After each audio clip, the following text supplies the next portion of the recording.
በራችሁ መጽሐፍ ቅዱስ ጥምቀት ያድናል ቃል በቃል እንደዚህ ብሏል። አንደኛ ጴጥሮስ ምዕራፍ 3 ቁጥር 21 ላይ በጌታ ባፕቲዝም ናው ሴቭስ ዩ ብሎ ጥምቀት ያድናችኋል።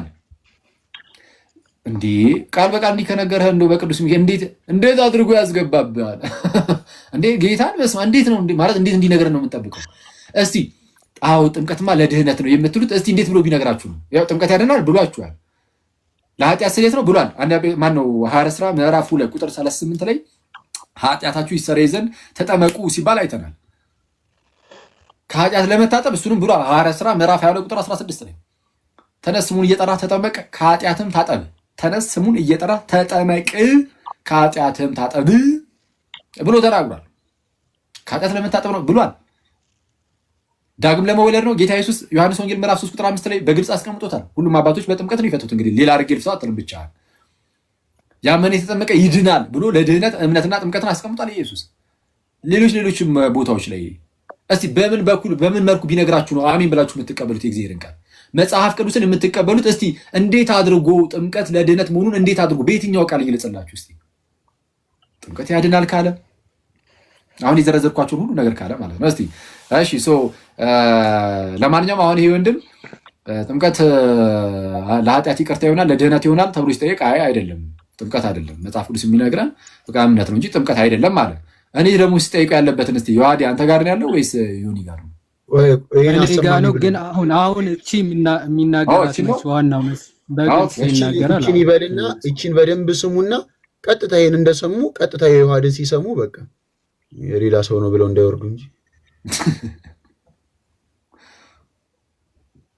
የመጽሐፍ ቅዱስ ጸሐፊያን የኃጢአት ስርየትን ሲያስቡ ሁልጊዜ እያሰቡ የሚናገሩት የኢየሱስ ክርስቶስን ቤዞታዊ ስራ ነው እንጂ ጥምቀትን ጉዳይ አይደለም። የነ ጴጥሮስ ይመስላል በኢየሱስ ክርስቶስ ስም ተጠመቁ የሚለው ማለት ነው። አገባቡን አልደግመውም። ቅድም አንተ ያልከው በጣም የሚያረካ ሐሳብ ስለሆነ ማለት ነው ኃጢአታችሁ ይሰረይ ዘንድ የሚለው እነዚህን ፖይንቶች ስናነሳ ጥምቀት ለቤተ ክርስቲያን እጅግ በጣም አስፈላጊ የሆነው ጌታ ኢየሱስ ክርስቶስ የሰጠው ስርዓት ነው።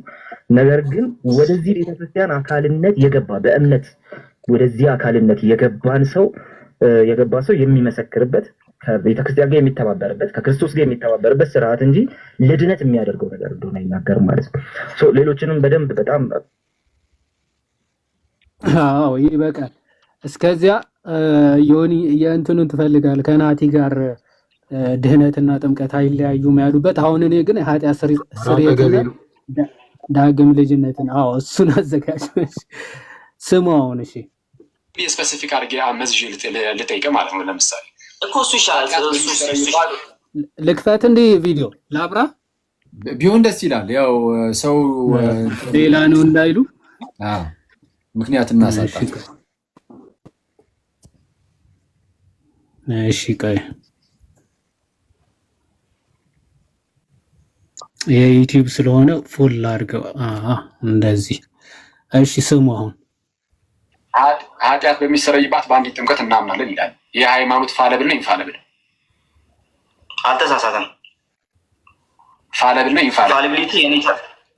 ፋሊቢሊቲ የኔቸር ጉዳይ ነው። ጥያቄውን በደንብ ሰምታችሁታል። ኃጢአት በሚሰረይባት በአንዲት ጥምቀት እናምናለን የሚለው ይህ ትምህርት ፋለብል ነው ወይስ ኢንፋለብል ሲለው አልተሳሳተም ብሏል። እሺ ኃጢአት በሚሰረይባት በአንዲት ትምህርቱ ራሱ አልተሳሳተም ማለት አልተሳሳተም። እሺ ይሄ አስተምህሮ ከእግዚአብሔር ነው አይደለም? ከእግዚአብሔር ነው፣ በደንብ ከእግዚአብሔር ነው። ኦኬ ይሄ ትምህርት ከእግዚአብሔር ነው ወይ ተብሎ ሲጠይቅ እንዴ በደንብ ከእግዚአብሔር ነው ብቻ ሳይሆን በደንብ ከእግዚአብሔር ነው። ኦኬ በጥምቀት ኃጢአት ይሰረያል የሚለው በነገራችን ላይ እሺ ቆይ እሱ ወደ በኋላ መጣበታለሁ። ከእግዚአብሔር ስለሆነ ከእግዚአብሔር እንደመሆኑ ያስተምሩ ኢንፋለብል ነው አይደለም? ኦኬ በትክክል ከመጽሐፉ አንፃር እስከተተረጎመ ድረስ ያልተሳሳተ ነው። ሊሳሳት የማይችል ልንለማንችልበት ምክንያት በመጥፎ ሁኔታ ተተርጉሞ ሊቀርብ ስለሚችል አይደለም ማለት ኢንፋሊብል ኔቸሩን ወዳጄ ጥምቀት ለኃጢአት ስርየት የምትሏች ኢንፋሊብል ናት አይደለች? ይኸው ምን በቃ ኃጢአት በሚሰረይባት በአንዲት ጥምቀት እናምናለን የሚለው እኮ ኃጢአት በሚሰረይባት በአንዲት ጥምቀት እናምናለን የሚለው ትምህርት